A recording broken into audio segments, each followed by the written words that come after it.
चलती चक्की देख कर दिया कबीरा रोए, दो पाटन के बीच में साबुत बचा न कोई। पानी केरा बुध बदा आसमानस की जात, एक दिन छिप जाएगा जो तारा प्रभात। अमर करूँ सतलोक पठाऊं ताते बंदी छोड़ कहाऊं।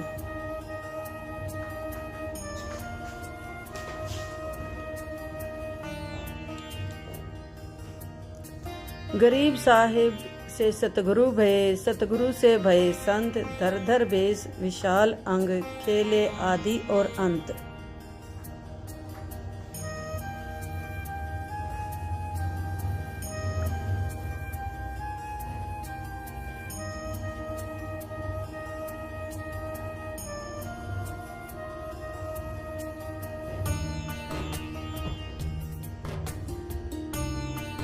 सांस सांस सुमिरन करो, सांस व्यर्थ ना जाए। न जाने कब सांस सांस में अंतिम क्षण आ जाए।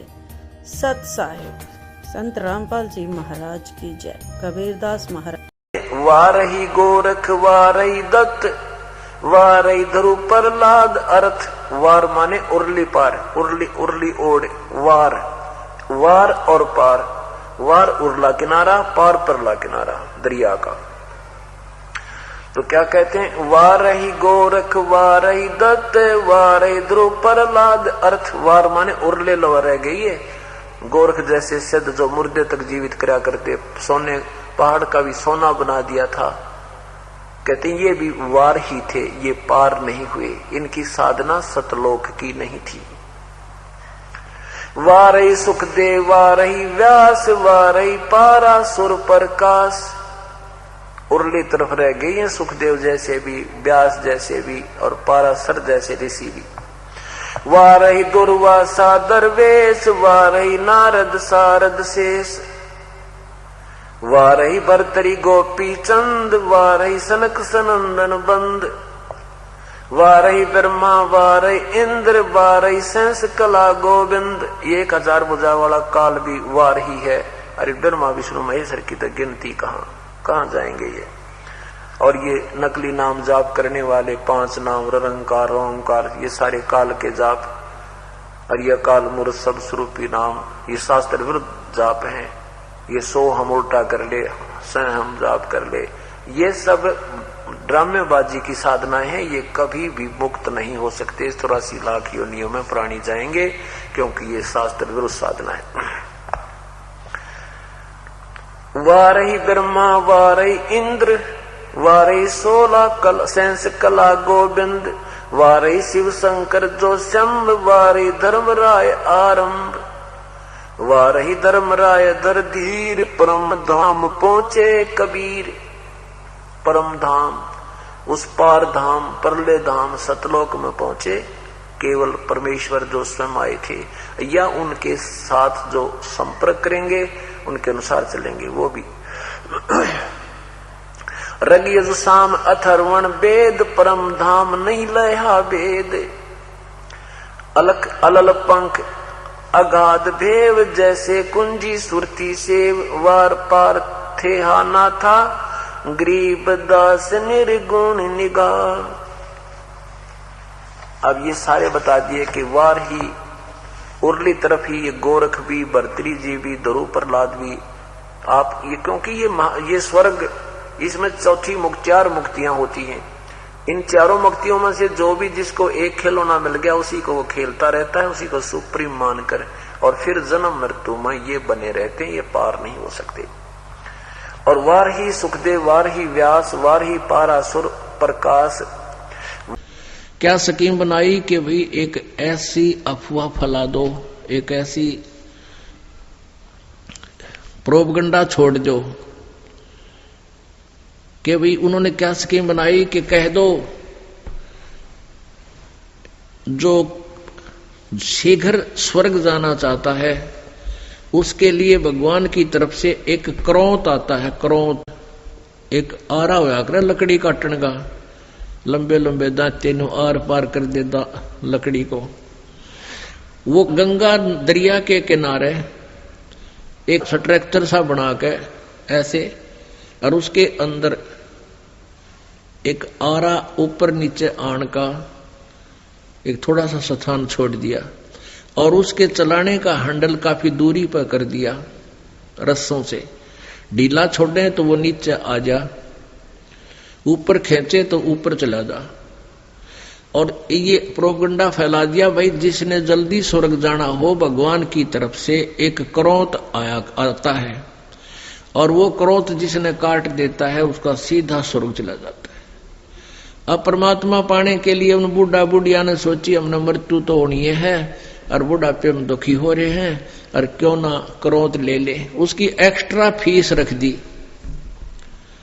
एक्स्ट्रा चार्ज कर दिया 100 रुपये 50 रुपये। अब उन बूढ़ों ने बुजुर्गों ने अपने बच्चों से कहा कि बेटा हम भी तंग आगे हैं इस शरीर से और गुरुजी बता रहे हैं कि भगवान की तरफ से क्रोध आने लग गया है और जो उस क्रोध में अपनी गर्दन हलाल कटवा लेता है वो शीघ्र स्वर्ग चला जाता है। बेटा 50 रुपये फीस लगती है, आप देख लो। अब बच्चा ने सोची माँ बाप की इच्छा है तो ठीक है माता पिताजी ये 50 रुपये गुरु जी को दे दिए जी, हमारे पिताजी को स्वर्ग भेज दो। अब वो लागे कसाई वाला कर्म करने, वहां नीचे गर्दन रखवावे और ऊपर तय क्रोध आवर उन्हें काट दे। इस प्रकार स्वर्ग भेजन लाग गए, क्यों पीछा छुटवाना था उन्हें तो अपना। और प्रोपगंडा फैला दिया कि जो क्रोध में शीश कटा लेता है वो सीधा स्वर्ग जाता है। तो परमात्मा पाने के लिए पुण्यात्माओं ने वहां गर्दन देनी भी शुरू कर दी, कटवानी शुरू कर ली। तो परमात्मा के बद्दी छोड़ कहा करते कबीर जी, बिना भक्ति क्या होते है बावे कांसी क्रोध ले। क्रोध आरे न बोला करते, वो आरी लंबा आरा होया करता है। कहते भक्ति बिना कुछ नहीं बना, चाहे काशी में जाके क्रोध भी ले ले गर्दन कटवा ले। और मिटे नहीं मन वासना बहुविध भरम संदेह। जैसे वो काशी के लोगों ने, उन पंडितों ने ये अफवाह फैला रखी थी कि जो मगर मरता है, मगर गोरखपुर से 25 किलोमीटर की दूरी पर एक कस्बा है और उस कस्बे का उस समय एक बिजली खान नाम का पठान नवाब था। वो भी कबीर परमेश्वर जी का शिष्य हो गया था। एक बार वहां अकाल गिर गया था मगर स्टेट में, मगर रियासत में, और सभी जंतर मंतर कर लिए थे। सभी सिद्ध पुरुषों ने हाथ खड़े कर लिए थे कि तुम्हारे संस्कार में 4 वर्ष वर्षा नहीं है, 4 वर्ष का अकाल गिरेगा ही गिरेगा।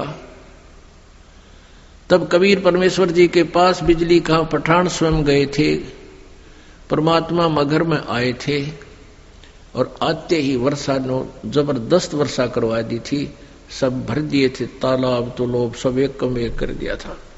उसके बाद उस मगर रियासत के यानी मगर कस्बे के सभी व्यक्तियों ने परमेश्वर कबीर जी से उपदेश ले लिया था। हिंदू और मुसलमानों ने, उस मगर के अंदर आधे मुसलमान थे, आधे लगभग हिंदू थे, और सभी ने, क्योंकि मरता के नहीं करता, फिर ज्ञान समझ में आ गया। तो मगर रियासत का जो नवाब था वो बिजली खां पठान भी कबीर परमेश्वर जी का शिष्य था। उधर से काशी नरेश वीरदेव सिंह बघेल, वो भी कबीर परमेश्वर जी की भक्ति और ज्ञान और शक्ति से परिचित होकर के उपदेशी कबीर जी के शिष्य थे। तो कबीर परमेश्वर जी ने कहा कि भाई धरती का भरोसा नहीं रहना चाहिए। तुम कोई तो कहते हो मथुरा में मोक्ष होगा, नहीं। परमात्मा कहते हैं मुक्ति खेत मथुरा परी और किन्या कृष्ण कलोल और कंस के सी चाणोर सेवा फिरते डामाडोल। तुम्हारी बात बड़ी कर दे, तुम मथुरा को एक मुक्ति क्षेत्र मानते हो, मोक्ष क्षेत्र। अरे उसमें कृष्ण जी ने तो वहां नरी मौज मचाई, जैसे मठ गोपियों के साथ बकवाद करी। और उस मोक्ष तुम मानते हो मोक्ष स्थान ही है वो, तो उस मोक्ष स्थान पर कंस, केसी और चाणूर जैसे का बक्कल उतरा, उन बकवाद्य प्राप्त हुई, उनका मोक्ष ना होया। तो कहने का भाव ये था कि भक्ति जो यथार्थ भक्ति है, उस भक्ति के करने से मोक्ष होगा और मर्यादा में रहते हैं। तो कबीर परमेश्वर ने उन ब्राह्मणों से कहा कि तुम मूर्ख बना रहे हो भोली जनता को, मैं मगर में शरीर छोड़ूंगा और मैं स्वर्ग से भी आगे सतलोक में जाऊंगा। अब इस बात ने ब्राह्मण मानने क्यों कर, क्योंकि सारी जनता में ढंडोरा पीट रखा कि वामरनिया तो गधा बनेगा, नरक जाएगा। तो परमात्मा वहां से चल पड़े। 120 वर्ष की उम्र का शरीर था कबीर परमेश्वर जी दिखा रहे थे अपना। वैसे उनका शरीर की कोई आयु नहीं है, परमात्मा की कोई आयु नहीं होती। उन्होंने एक लीला में शरीर दिखाया था, एक जनसाधारण की तरह एक जीवन जीकर अपने हाथों से कर्म करके अपना निर्वाह करके दिखाते हैं, एक लीला करते हैं। वो प्रत्येक युग में आते हैं। 120 वर्ष की आयु शरीर की दिखा रहे, ऐसे महसूस हो रही थी, और काशी से पैदल चल पड़े। उनके साथ वीर देव सिंह बघेल काशी नरेश भी अपनी सेना लेकर चल पड़ा, और काशी के बहुत से व्यक्ति दर्शनार्थ चल पड़े। और काशी के वो विद्वान पंडित मंडलेश्वर भी अपने पोथी बही लेकर के चल पड़े, पत्रे वत्रे और ज्योतिष जातस सारी शोधन खातर वो भी चल पड़े। वीर देव सिंह बघेल सेना इसलिए लेकर चला था कि मैं गुरुदेव जी के शरीर को यहां लाऊंगा जब ये शरीर छोड़ देंगे, और हिंदू रीति से इनका अंतिम संस्कार करेंगे। हम मुसलमानों के हाथ अपने गुरु जी के शव को नहीं जाने देंगे। अब बिजली खां पठान मुसलमान को जब ये पता चला कि गुरुदेव यहां आ रहे हैं और काफी व्यक्ति भी दर्शनार्थ आ रहे हैं और गुरुजी यहां पर अपना जीवन लीला अंत करेंगे, और वीरदेव सिंह काशी नरेश हिंदू के इरादे से भी परिचित हुए कि वो शरीर को लेकर जाएंगे, तो बिजली खां पठान ने भी अपने मुसलमानों से सलाह की। तो मुसलमानों ने कहा कि हम अपने गुरुदेव के, अपने पीर के शरीर को हिंदुओं को नहीं देंगे, हम मुसलमान रीति से अंतिम संस्कार करेंगे, और यदि ये नहीं मानेंगे तो आपस में युद्ध भी करके प्राप्त करेंगे। जब परमेश्वर कबीर जी वहां पहुंचे तीसरे दिन पैदल चल के, क्योंकि बनारस से काशी से मगहर लगभग 200 किलोमीटर के आसपास है। तो बिजली खां पठान से ने प्रणाम किया, कहा गुरुदेव। परमात्मा ने अपना कारण बताया वहां पहुंचने का, और कहा कि बिजली खां मैं स्नान करूंगा, पानी की व्यवस्था, जल की व्यवस्था करो। बिजली खां पठान ने कहा गुरुदेव जल ला रखा आपके लिए, शुद्ध जल स्नान के लिए। परमेश्वर ने कहा, कबीर जी ने कहा कि मैं बहते पानी में दरिया में स्नान करूंगा। अब बिजली खां पठान ने कहा कि यहां एक दरिया बहती थी, आमी नदी, लेकिन वो भगवान शंकर ने श्राप दे रखा है, उसका पानी खत्म हो गया, वह सूखी पड़ी है। परमेश्वर जी ने कहा कि चलो दिखाओ मुझे कहाँ है वो आमी नदी।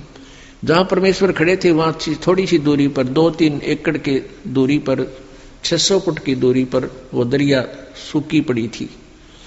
परमात्मा ने वहां खड़ा होकर साथ में हजारों की संख्या में दर्शक, और परमेश्वर ने ऐसे किया था हाथ से संकेत, जैसे ये ट्रैफिक का सिपाही करा करे, ऐसे कर दिया।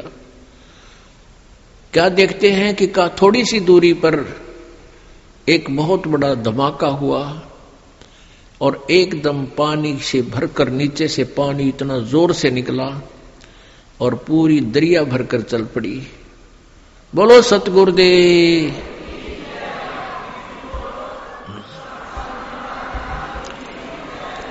बंदी छोड़ कबीर परमेश्वर जी की जय।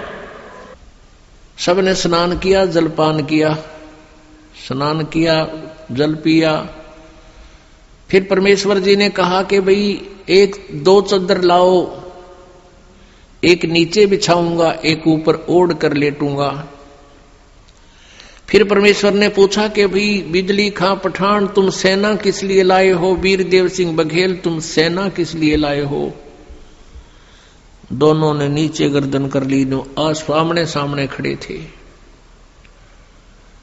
दूसरे हिंदू और मुसलमान कहने लगे, हिंदू कहने लगे कि हम आप जी के शरीर को इन मुसलमान काफरों के हाथ नहीं लगने देंगे, हम आपके शरीर का अंतिम संस्कार हिंदू रीति से करेंगे। मुसलमान कहने लगे हम इन हिंदू काफरों के हाथ आपका शरीर नहीं लगने देंगे, हम आपके शरीर का अंतिम संस्कार अपने हिसाब से करेंगे, और यदि ऐसा नहीं हुआ तो हम युद्ध करके शरीर प्राप्त करेंगे। अब परमेश्वर ने कहा, रे बोले आदमियों, निकम्यों, 120 वर्ष हो गए मैंने तुम्हें शिक्षा देते ने, आज तक तुम मेरे शिक्षाओं का इतना ही पालन कर पाए हो। आज भी तुम हिंदू और मुसलमान दो बने खड़े हो। खबरदार जे तुमने झगड़ा किया तो मेरे से बुरा नहीं होगा। और सुन लो, इसके अंदर मेरा शरीर नहीं मिलेगा तुम्हें, लेकिन यह जच्चा ना की उनके।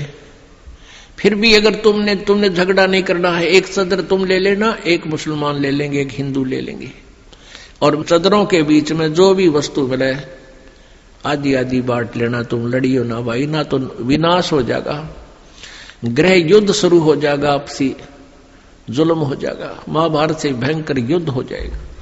लेकिन उनके मन में न्यू थी कि एक बार गुरुजी शरीर छोड़ दे, फिर तुम आप देख लेंगे। हाँ, फिर हम न मानना किससे कि नहीं, अपने हिसाब तक कराएंगे हम। अब परमात्मा ने ऐसा ही किया, शरीर तो उनका साथ ही गया था, छोड़ा नहीं था। लेकिन क्या हुआ, जितने शव के समान था, शव जैसे चादर ओढ़ी थी ऊपर के, और शरीर के ओढ़ा हुआ जैसे महसूस होता, इतने ही शरीर के आकार के फूल बन गए, सुगंधित फूल। और परमात्मा आकाश में जाकर आकाशवाणी की कि भी देख लो ब्राह्मणों, देखो मैं जा रहा हूं सतलोक को। जब आकाश में देखा तो परमात्मा का नूरी शरीर तेजो में शरीर हो गया, और ऊपर आकाश को जा रहे हैं, और ये आकाशवाणी करते जा रहे हैं और कहते हैं उठा लो पर्दा, इसमें नहीं है मुर्दा। चद्दर उठा के देखा, उसमें सुगंधित फूल पाए। हिंदू और मुसलमान कहां तो कत्लेआम करने को तैयार थे, एक दूसरे के बिजली खां पठान और वीरदेव सिंह बघेल हिंदू राजा आपस में एक दूसरे की ऐसे प्यार से शरीर के ऐसे एक दूसरे से चिपक गए, सीने से सीने का लगाया। आपस में सब हिंदू मुसलमान एक दूसरे से सीने से लगकर ऐसे रो रहे हैं जैसे छोटे छोटे बच्चों की मां मर जाती है, पिता मर जाता है, और रो रहे हैं और कह रहे हैं हम कति मूर्ख थे, हमने पहचाना नहीं, वो अल्लाह थे, खुदा थे, वो परमात्मा आए हुए थे। अपने आत्माओं,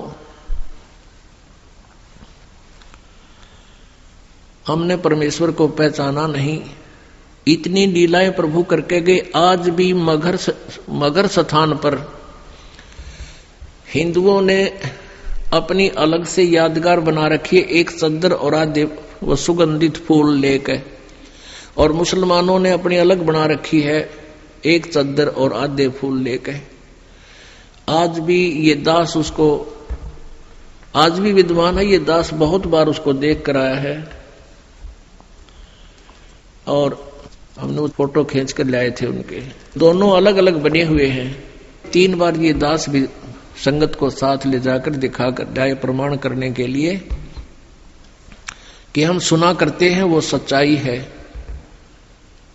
तो पुण्यात्माओं, उन्हीं में से कुछ फूल अकेले ला करके बनारस में, काशी में भी एक चौरा बना दिया बिजली खां पठान ने, और वहां दोनों यादगार अलग अलग हिंदू और मुसलमानों की आज भी है, और उनका कोई आपस में मनमुटाव नहीं है। वो अपने हिसाब से कर रहे हैं, वो अपने हिसाब से कर रहे हैं। कति बीच में दीवार भी नहीं है, एक ग्रिल ला रखी है बीच में पार्टीशन के लिए, जैसे ये ग्रिल लगी हुई, और आपस में बीच में एक सामूहिक गेट भी है। दर्शक जाते हैं, दोनों को देख कर आते हैं। अपने आत्माओं, परमात्मा कहते हैं कि सतगुरु संगत छोड़ के चाहे लाख वर्ष जप कीन, इंद्री कर्म ना मोक्ष होए फिर काल के अधीन। जो भक्त कुछ दिन इस भक्ति को करके किसी भी कारण से दुर्भाग्य उनका होता है, वो विमुख हो जाते हैं, वो भक्ति यहाँ से यहाँ आना छोड़ देते हैं, गुरुजी से उसका अपना संपर्क समाप्त कर लेते हैं। और वो कुछ एक ऐसे नालायक थे, अनजान अनाड़ी थे, वो कहने लगे कि हम तो घर पे भक्ति कर लेंगे। पुण्यात्माओं, परमात्मा कहते हैं सतगुरु संगत छोड़ के अर्थे लाख वर्ष जप कीन, इंद्री कर्म ना मोक्ष होए, ना तो कोई कर्म कटे और ना ही मुक्ति होए, फिर काल के अधीन। पुण्यात्माओं, हमें यहां से 21 ब्रह्मांड काल के और 7 संग ब्रह्मांड इस परब्रह्म के, इनको पार करके जाना है। और जब यहां से भक्ति युक्त प्राणी चलता है, यदि उसके साथ सतगुरु नहीं है, वो नहीं जा सकता 10 कदम भी। रास्ते में पता नहीं कितने कितने बखेड़े हैं। ये काल का बहुत भयंकर जाल है। हमने उन्हीं रास्तों से जाना होता है, जैसे हम शरीर में ही हमारे कमल बने हुए हैं। इन कमलों में से हम चलेंगे तो सबसे पहले गणेश जी का लोक आवेगा, और गणेश जी के लोक में हम जाएंगे, गुरु जी साथ होंगे, तो वहां आपका अकाउंट क्लियर करा के आपको फिर आगे ले चलेंगे। और यदि सतगुरु साथ नहीं है और आपकी पिछली पुण्य कमाई पिछली है और आप गुरुद्रोही बने नहीं, वैसे भक्ति छोड़ दी, आना बंद कर दिया, तो वो जो पिछले उस दौरान गुरु जी के संपर्क में रहने के दौरान जो तुमने भक्ति की, ये 7 मंत्र की या 2 मंत्र सतनाम की और सार नाम की, तो गणेश जी का जो जाप आपको दिया जाता है उन 7 प्रथम मंत्र में, उस मंत्र की कमाई से आप जी पहले गणेश जी के लोक में जाओगे। और वहां पर इतने नाच गाने डांस, बड़ी पता नहीं कितने हर तरह की, यानी आत्मा वहां जाती है तो उसका सूक्ष्म शरीर होता है, स्त्री जाती है तो स्त्री वाला ही होता है, पुरुष जाता है तो पुरुष वाला ही होता है। तो प्रत्येक लोक में जाते ही वहां हर तरह के नाचने गाने बकवाद, तो अकाउंट कराना तो भूल जाते हैं, उस रेस्टोरेंट में भ्रमित हो जाते हैं। और फिर वहां उनको गण बना दिया जाता है, उन्हीं की पुण्य कमाई से वहां वो ठाठ करते हैं और सारी बकवाद करते हैं, नाचने गाने डांस, को काम में कोई ना, जैसे रेस्टोरेंट में चले गए वहां अपनी पूंजी खर्च होती है, वहां कुछ भी बकवाद देखो और खाओ सुनो, तो वो पूंजी नष्ट होते ही वहां से बाहर निकाल देंगे। फिर विष्णु के लोक में, विष्णु जी के लोक में जो आपने मंत्र जाप कर रखा है उसकी कमाई समाप्त होती है। फिर शिव के लोक में वो कमाई खत्म होती ही फिर दुर्गा के लोक में, फिर वो कमाई खत्म होते ही फिर आपका जो सतनाम का प्रथम और द्वितीय मंत्र है, प्रथम मंत्र जो ओम नाम है वो ब्रह्म का, फिर ब्रह्म लोक में, और दूसरा जो तत्व मंत्र है उसके लिए इस काल ने अपने एक ब्रह्मांड में ब्रह्मलोक में ही अलग से नकली सतलोक अलखलोक अगमलोक नामी लोक की रचना रच रखी है। उस दूसरे मंत्र की जो सतनाम के अंदर जो 2 मंत्र हैं उसकी कमाई से उसको ऊपर नकली सतलोक में छोड़ देते हैं। और जिसने तीसरे नाम का भी जाप कर रखा है उसके लिए काल ने वो आगे के अलखलोक और अगमलोक और बना रखे हैं नकली, उनमें पड़ा रहे। और जब इसका कत्ती सारा नाश होले भक्ति का, फिर नरक में ठोक देते हैं। यानी इस प्रोसीजर में हजारों युग बीत जाते हैं, उसको पता भी नहीं चलता त्रिगेला के बिरान माटी हो रही है। तो सतगुरु कहते हैं शिव मंडल ब्रह्मापुरी चाहे विष्णु लोक में हो, अमरे गुण भूले नहीं तो आण छुटाऊं तो।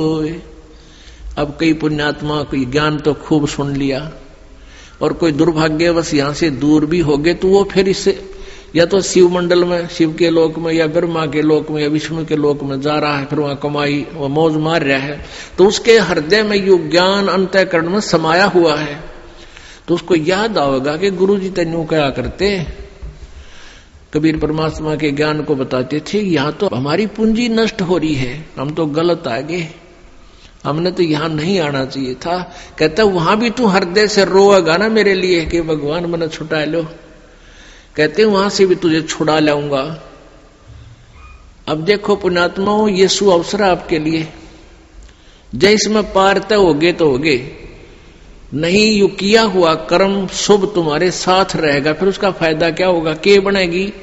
परमात्मा कहते हैं शिव मंडल ब्रह्मापुरी चाहे विष्णु लोक में हो और हमारे गुण बोलना नहीं थे, वहां भी आण छुटाऊं तो। मान ले आप चले गए गुरु जी से, यहां से विमुख हो गए और आप चले गए विष्णु जी के लोक में, और वहां आपको याद आ गई, ओहो रही हम तो गलत आ गए भगवान, यहाँ तो बहुत गलत आ गए, हमारी पूंजी नाश होगी।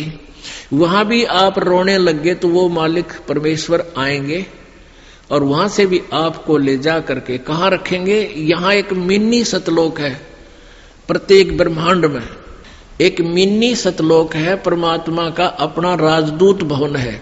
जैसा प्रत्येक देश में प्रत्येक देश का एक राजदूत भवन होता है, ऐसा परमेश्वर का एक स्थान है। तो उन आत्माओं को जिनकी पूंजी व्यर्थ ना होने दी, जिन याद आएगी, उनको वहां से लेकर वहां रख देंगे अपने मिनी सतलोक में और बीज रूप में। और वहां परमात्मा के लोक में, मिनी सतलोक में परमेश्वर की तरफ से सब आपको सुविधाएं आहार मिलेंगे, उससे आपकी पूंजी नष्ट नहीं होगी। उस वापस फिर उस पूंजी के आधार से आपको फिर पटकेगा परमात्मा सतयुग में। सतयुग में आप हजारों लाखों वर्ष जियोगे, लेकिन साधना गलत करोगे, क्योंकि आप नीचे आने के बाद भगवान की कति नहीं मानते और जैसा भी काल ने भ्रमित कर रखा है वही साधना पर लगे रहोगे। लेकिन वो सुविधाएं, वो सुख आपको होंगे पूर्व जन्म की कमाई से, भक्ति से। और आप सोच रहे होगे कि मैं जो भक्ति कर रहा हूं, ये साधना कर रहा हूं, मुझे इसी से सुख है।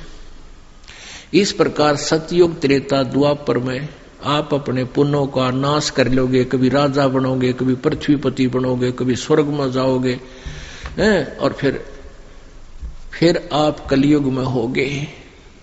और कलयुग में आपका मानव जन्म होगा, फिर यही प्रोसीजर फिर होगा आपको, फिर कभी आकर के हजारों लाखों युगों के बाद ये सुअवसर प्राप्त होगा।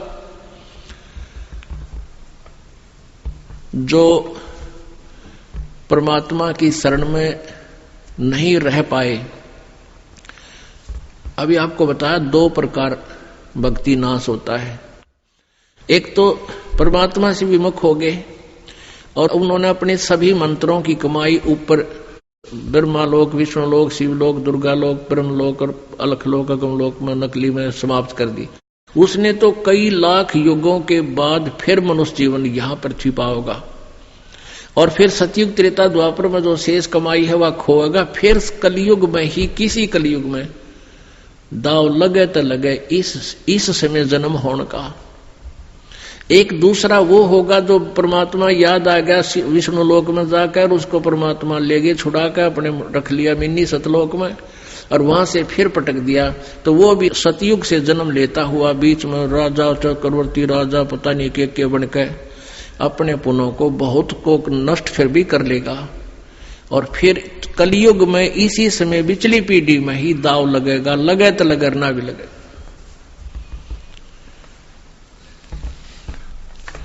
तो परमात्मा कहते हैं सतगुरु संगत छोड़ कर लाख वर्ष जप कीन, इंद्री क्रमना मोक्ष होए फिर काल के अधीन। जब ये प्राणी यहां से चलता है, आगे मेरी अप्सराएं नाच रही होती हैं या युवा देवता होते हैं, दोनों तरफ के मेल फीमेल को अट्रैक्शन करने के लिए इसने पूरा जुगाड़ कर रखा है। और सबसे बड़ी कमजोरी है इस जीव की वो फिर भूल जाता है, सब कुछ भूल जाता है और काल के जाल में फंस जाता है। इसी तरीके से इस काल ने एक जाल फैलाया परमेश्वर के लिए।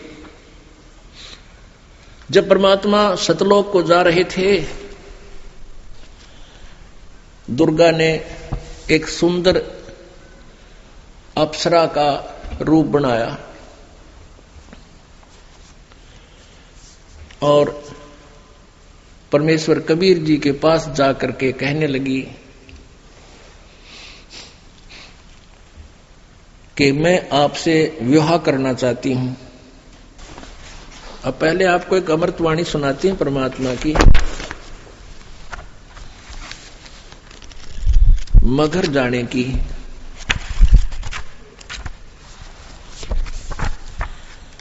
की नाम मगर पियाना सतगुरु की नाम मगर पियाना सतगुरु की नाम मगर पियाना हो। दोनों दिन चले संग जाके हिंदू मुसलमाना हो। दोनों दिन चले संग जाके हिंदू मुसलमाना हो। की नाम मगर पियाना सतगुरु की नाम मगन पियाना सतगुरु की नाम मगन पियाना हो। दोनों दिन चले संग जाके हिंदू मुसलमाना हो। दोनों दिन चले संग जाके हिंदू मुसलमाना हो। मुक्ति खेत को छोड़ चले हैं। जिस काशी को नो क्या करते ना, या मुक्त होता है इस क्षेत्र में, परमात्मा कहे तुम्हारी मुक्ति वाले क्षेत्र ने तुम ही रखो। हम तो वहां से मोक्ष प्राप्त करके दिखाएंगे जहां तुम कहते हो गधा बनता है। भाई मुक्ति खेत को छाड़ चले हैं, वो तज काशी अस्थाना हो। मुक्ति खेत को छाड़ चले हैं, तज काशी अस्थाना हो। साहा सिकंदर कदम लेत है, साहा सिकंदर कदम लेत है, बादशाही सुल्ताना हो। दोनों दिन चले संग जाके हिंदू मुसलमाना हो। दोनों दिन चले संग जाके हिंदू मुसलमाना हो। चार वेद के वक्ता संग है, वो खोजी बड़े बयाना हो। चार वेद के वक्ता संग है, वो खोजी बड़े बयाना हो। सालग राम सुरत से सेवे, सालग राम सुरत से सेवे, वो ज्ञान समुद्र दाना हो। दोनों दिन चले संग जाके हिंदू मुसलमाना हो। दोनों दिन चले संग जाके हिंदू मुसलमाना हो। सठ दर्शन जाके संग चाले, सठ दर्शन जाके संग चाले, वह गावत बाणी नाना हो। अपना अपना इष्ट संभाले, अपना अपना इष्ट बनावे, वो बाचे पोथी पाना हो। दोनों दिन चले संग जाके हिंदू मुसलमाना हो। भाई चादर फूल बिछाए सतगुरु, देख सकल जिहाना हो। चादर फूल बिछाए सतगुरु, वो देख सकल जिहाना हो। चार दाग से रहत जुलाहा, चार दाग से रहित जुलाहा, वो अवगत अलख अमाना हो। दोनों दिन चले संग जाके हिंदू मुसलमाना हो। दोनों दिन चले संग जाके हिंदू मुसलमाना हो। वीर सिंह बघेला करे बिनती, वीर सिंह बघेला करे बिनती, वो बिजली खान पठाना हो। वीर सिंह बघेला करे बिनती, वो बिजली खान पठाना हो। दो चादर बख्शीश करी है, दो चादर बख्शीश करी है, दिन यो परवाना हो। दोनों दिन चले संग जाके हिंदू मुसलमाना हो। दोनों दिन चले संग जाके हिंदू मुसलमाना हो। शब्द स्वरूप साहेब सर्वंगी, शब्द शब्द समाना हो। दास गरीब कबीर अर्श में, दास गरीब कबीर अर्श में, वो फर्क ध्वज निशाना हो। दोनों दिन चले संग जाके हिंदू मुसलमान हो। कीना मगर पियाना सतगुरु, कीना मगर पियाना हो, दोनों दिन चले संग जाके हिंदू मुसलमान हो, दोनों दिन चले संग जाके हिंदू मुसलमान हो। अब उसके बाद जो परमात्मा ऊपर जा रहे थे, रास्ते में दुर्गा आई एक सुंदर स्त्री रूप बना करके, अप्सरा का रूप बना करके। देखा मगर जहूरा सतगुरु, देखा मगर जहूरा सतगुरु, देखा मगर जहूरा हो, काशी में कीर्ति कर चाले वो झिलमिल देही नूरा हो, काशी में कीर्ति कर चाले झिलमिल देही नूरा हो।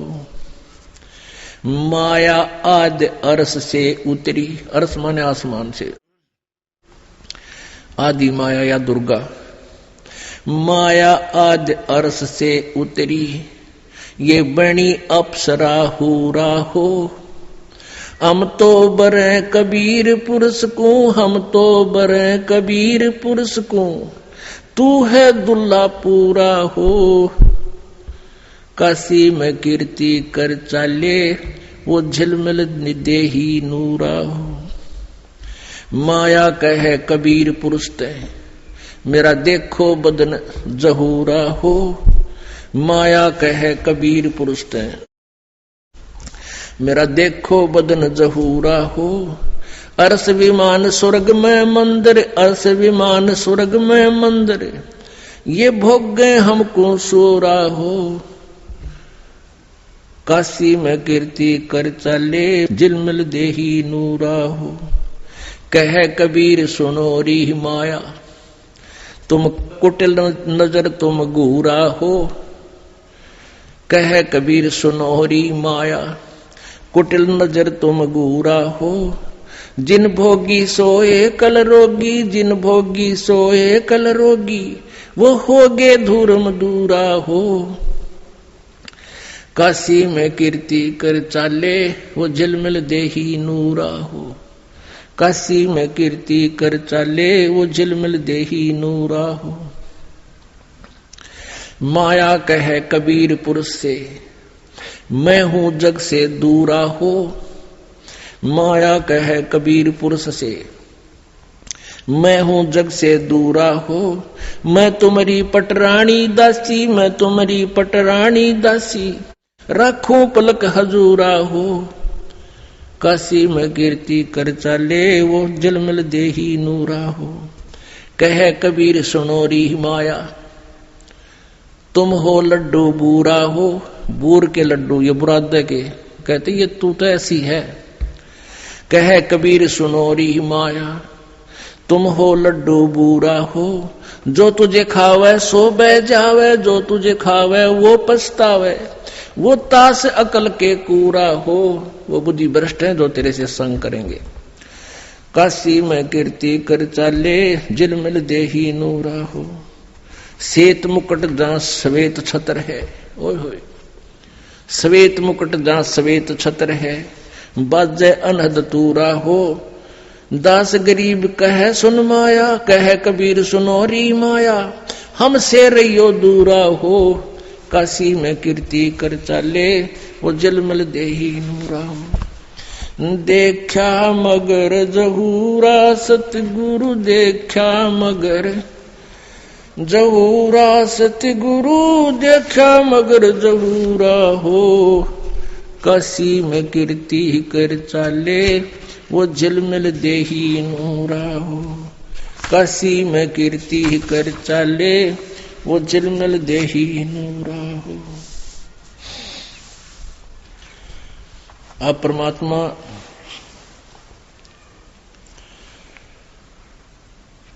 कबीर परमेश्वर का और दुर्गा का एक और संवाद आपको सुनाते हैं। माया सतगुरु से अटकी रे, माया सतगुरु से अटकी। गरीबदास जी कह रहे हैं उनकी एज इट इज वार्ता जो कबीर परमेश्वर और दुर्गा की हुई है वह पहचान के सके वतांदी हो रही है, भगवान को भी ना पहचान सकती। काल के अधीन होकर के सब उल्टे कर्म करा रही है, जीव को यहाँ फंसाए बैठी है। माया सतगुरु से अटकी रे माया सतगुरु से अटकी, जोगनी हमरे क्यों भटकी रे योगनी हमरे क्यों भटकी। हम तो बगली गर जोगी हम तो बगली गर जोगी, हम नहीं माया के भोगी हम ना माया के भोगी। तो मैं झगड़ा है भारी तो मैं झगड़ा है भारी, मारे बड़े छत्र धारी मारे बड़े छत्र धारी। अब दुर्गा कहती है सेवा करसो मैंने की सेवा करसो मैंने की। परमात्मा कहते हैं हमको लागत है फीकी हमको लागत है फीकी। अब दुर्गा कहती हमारी सार नहीं जानी हमारी सार नहीं जानी। अब परमात्मा कहते हैं अरे तो घाल देई घाणी अरे तो गाल देई घाणी। चलती फिरती क्यों नाही तू चलती फिरती क्यों नाही।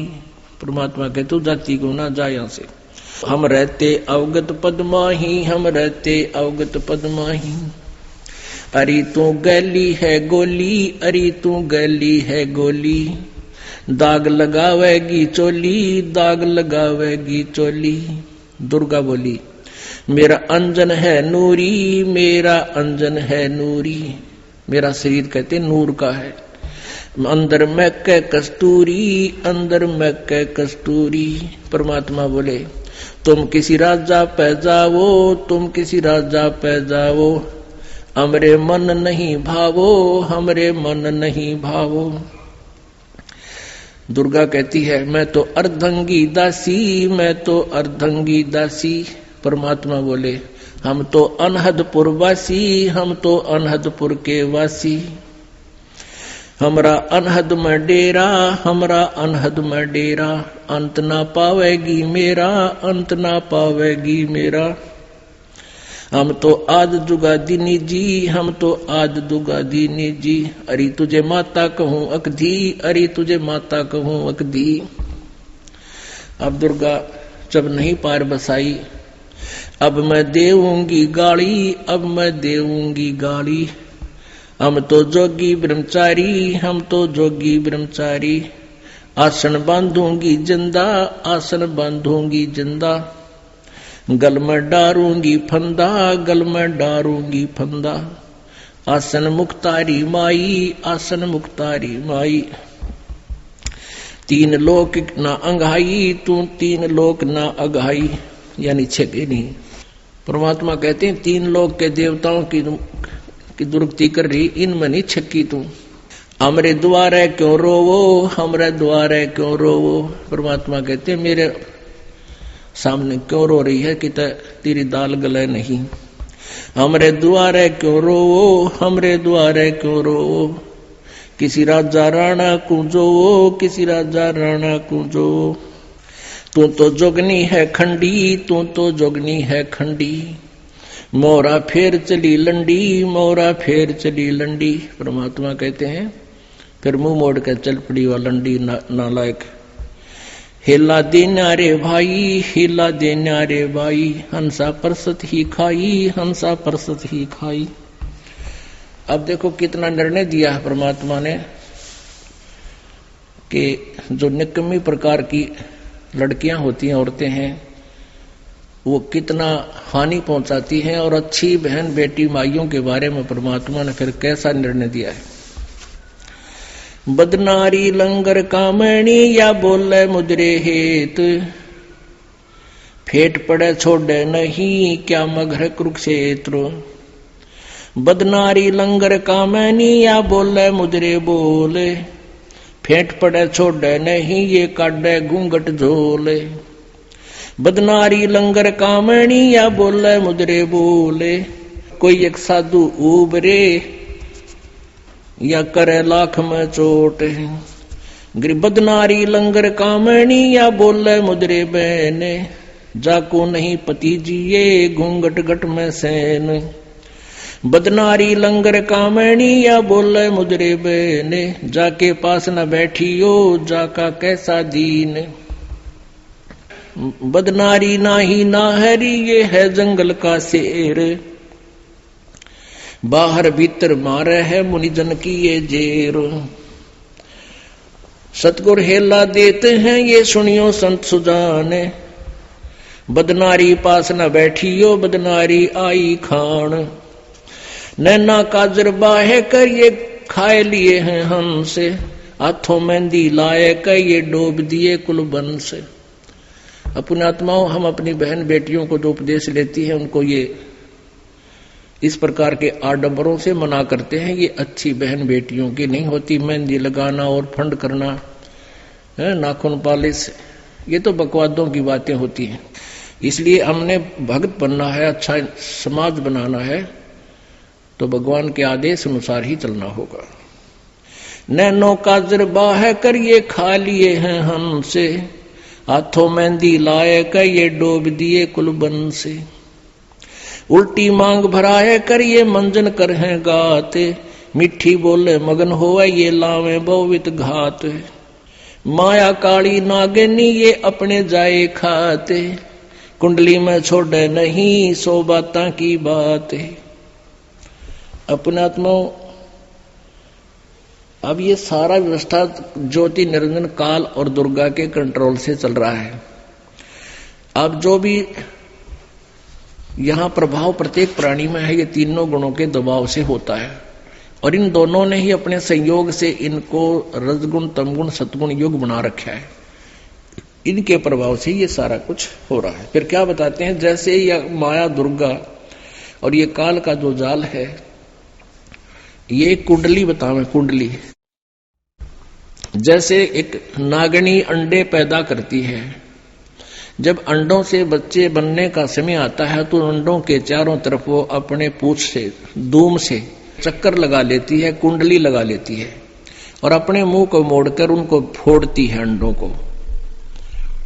अंडों को फोड़ देती है, उनसे बच्चे निकल जाते हैं। वो निकल कर बच्चों को भी आभास होता है तुम्हारी माँ खाएगी तुम्हें, तो वो बारी बारी खाना शुरू कर देती है।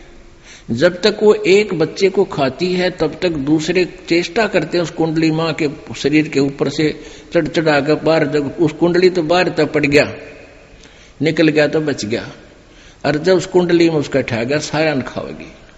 तो अब हम इस काल माया की काल की कुंडली में हैं, और ईब ये समय है यहां से निकलने का। जो निकल गए तो बच गए, ना तो ये फिर दुर्गति में ऐसे ही रखेगा। इसने कुंडली मार रखी।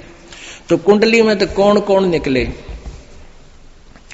कुंडली में से निकले रे दास दत्त संग कबीर, सुखदेव ध्रुव प्रहलाद से नहीं निकले रणधीर।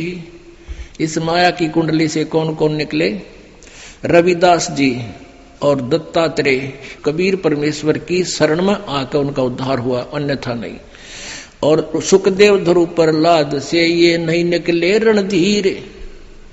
ना ध्रुव, ना प्रहलाद और ना सुखदेव ये सतलोक नहीं गए, लेकिन आम व्यक्ति से अधिक साधना करके इन्होंने एक अच्छा स्थान प्राप्त कर क्या काल की ये कुंडली में। कुंडली में से निकले सुल्तानी और बाजीद, गोपी चंद ना भरतरी लाई डाक फरीद। ना गोपी चंद निकला, ना भरतरी निकला, वो शेख फरीद निकला और सुल्तान बाजीद निकला। सुल्तानी अधम, सुल्तान अब्राहम अधम सुल्तानी और वाजीद जी और शेख फरीद, ये कबीर परमेश्वर की शरण में आकर निकले। ना गोपी चंद पार हो पाया, ना भरतरी, लेकिन अन्य व्यक्तियों से अधिक अच्छी साधना उन्होंने की, लेकिन है कुंडली में।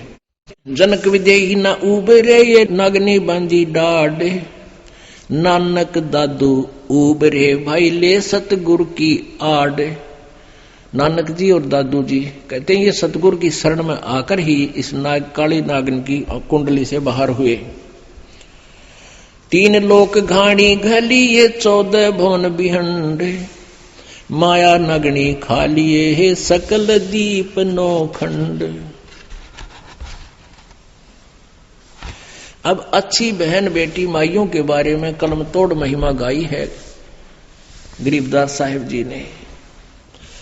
भाई बोलूंगा निष्पक्ष हो जो चाहो सो कीने, के अपनी क्या और की ये सब ही बदनार मलीन। अब अच्छी नारियों के बारे में, बहनों के बारे में, माइयों के बारे में क्या कहते हैं? गरीब नारी नारी भेद है, एक मैली एक पाक। पाक माने पवित्र अच्छी, मैली माने निकम्मी। और जा उदर धुर उपजे जाकी भरिए साख। जिस देवी के उदर से ध्रुव जैसे महान आत्मा उत्पन्न हुए, ऐसी देवी सराहनीय है। कामनी कामनी भेद है, एक मैली एक पाक। जा उदर प्रहलाद थे, जाको जोड़ू हाथ। जिस माता के गर्भ से प्रहलाद जैसी पुण्यात्मा को जन्म हुआ, ऐसी माता आदरणीय है, उसको प्रणाम करता हूं। कामनी कामनी भेद है, एक उज्जवल एक गंधे। जा माता प्रणाम है, जहां बर्तरी गोपी चंदे। गोपी चंद बर्तरी जैसी आत्माएं जिन माताओं से जन्म लिया, वो माताएं भी आदरणीय हैं। कामनी कामनी भेद है, एक हीरा एक लाल। दत्त गोसाई उतरे अनसुईया के नाले। कामनी कामनी भेद है, एक रोजम एक हंस। जनक विधेयी अवतरे, धन माता कुल वंश। नारी नारी क्या करे, नारी बहुगुण भेवे। नारी नारी क्या करे, नारी बहुगुण भेवे। जा माता कुर्बान है, जा उपजे सुख देव। नारी नारी क्या करे, नारी कंचन कूप। नारी से ती उपजे, वो नामदेव से भूप। नामदेव जैसे महान आत्मा जिस माँ से जन्म लिया, तो ऐसे नारी नारी में बहुत अंतर है। एक वो पुण्यात्मा जिसने ऐसे पवित्र पुत्र को जन्म दिया, वो माँ नेक नारी है। नारी नारी क्या करे, नारी कंचन कूप। नारी से ती उपजे, ये नामदेव से भूप। गरीब नारी नारी क्या करे, नारी भक्त बिलास। नारी से ती उपजे, ये धना भगत रविदास। कि जिस माता से धन्ना भगत जैसे और रविदास जैसी महान आत्मा पुण्यात्माओं ने जन्म लिया, वो माता धन्य है। गरीब नारी नारी क्या करे, नारी को निर्ताए। नारी से ती उपजे, रामानंद पंथ चलाए। नारी नारी क्या करे, नारी नर की खाने। नारी से ती उपजे, ये नानक पद निर्वाण। कहते हैं प्रत्येक नारी को नहीं पिछड़ा रहे हम। नारी तो नर की खान है, यानी मनुष्य को उत्पन्न करने वाली माता ही नारी एक खान है, यानी इसी से उत्पन्न होते हैं।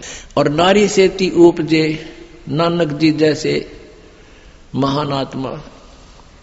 नारी नारी क्या करे, नारी सरगुण बेले। नारी से ती उपजे, ये दादू भक्त हमेल। गरीब नारी नारी क्या करे, नारी का प्रकाश है।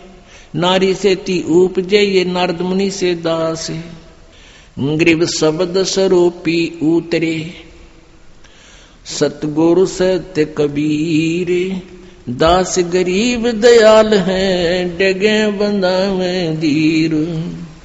के नारी से एक ही उत्पन्न नहीं हुआ, शब्द स्वरूपी उतरे सतगुरु सत्य कबीर। और दास गरीब दयाल हैं, डगे बंदावे धीर।